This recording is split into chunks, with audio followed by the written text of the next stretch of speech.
કાર્યક્રમ ચાલુ થયો છે. આ 6:20 એટલે લગભગ 4.25 કલાકથી આપ બેઠા છો. હું આપની તપસ્યાને વંદન કરું છું, અભિનંદન કરું છું. મારી જિંદગીનો આ પ્રથમ કાર્યક્રમ છે કે આવડો મોટો કાર્યક્રમ હોય અને આ હેમુ ગઢવી હોલમાંથી ખીચો ખીચ હેમુ ગઢવી ભરેલો હોય. 2014 ની અંદર ધારાસભ્ય હતો ત્યારે હું આ કાર્યક્રમમાં હતો. આજે આ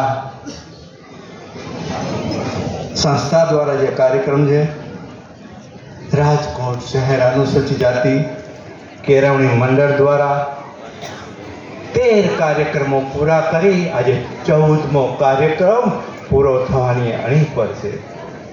હું આ કાર્યકર્તા જે પણ કાર્યકર્તા છે, આપણા અહીંના જે પરમાર સાહેબ ને તંત્રી તરીકે જેઓ કામ કરે છે એવા નીતાબેન પરમારને પણ વંદન કરું છું.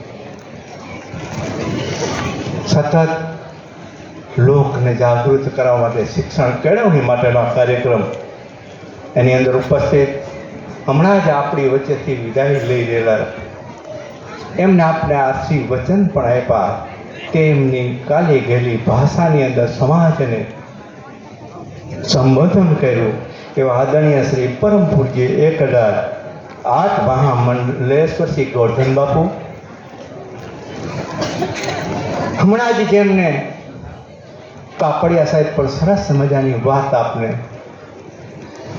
કીધી એવા આદરણીય શ્રી દીદી કાપડિયા સાહેબ લગભગ અહીંયા ડાયસ પર બિરાજમાન મહાનુભાવોના નામ લગભગ 6 વખત બોલાઈ ગયા છે. એટલે હું આપની પરમિશનથી સન્માનીય ડાયસ કરીને, કેમ કે સમય ઘણો થયો છે, ઘરે જવાનું હશે, મારી માતાઓ ને બહેનો છે, બાળકો છે, વડીલો પણ છે, ત્યારે હું આપની અનુમતિથી ડાયસ પર બિરાજમાન તમામ મહાનુભાવો અને મારી સામે બેઠેલા વિદ્યાર્થીઓના વાલીઓ, વિદ્યાર્થીઓ, આ કાર્યક્રમની અંદર આવેલા તમામ અનુસૂચિત જાતિ માટે જેમને લાગણી છે, જેમને પ્રેમ છે, જેમને ભાવ છે, એવા મહાનુભાવો. સદા સાચું તમારે જે બુક આવે છે એ દર વખતે મારા ઘરે પહોંચે છે.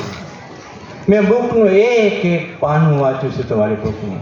ગયા વખતે બુકની અંદર તમે લોકસભાની અંદર જેટલા આપણા લોકસભાના અનુસૂચિત જાતિના લોકો છે એની યાદી પણ મૂકી હતી. આજે ગુજરાત વિધાનસભાની અંદર તો અમે 13 ધારાસભ્યો છીએ, પરંતુ 13 ધારાસભ્યો છે આપણી દરેક સમાજનું પ્રતિનિધિત્વ, સમાજમાંનો એક ભાગ છે, સમાજનો હિસ્સો છે અને સમાજના કારણે છે. ડૉક્ટર બાબા સાહેબ આંબેડકર એના જીવનની અંદર અસંખ્ય યાતનાઓ વેઠીને પોતાના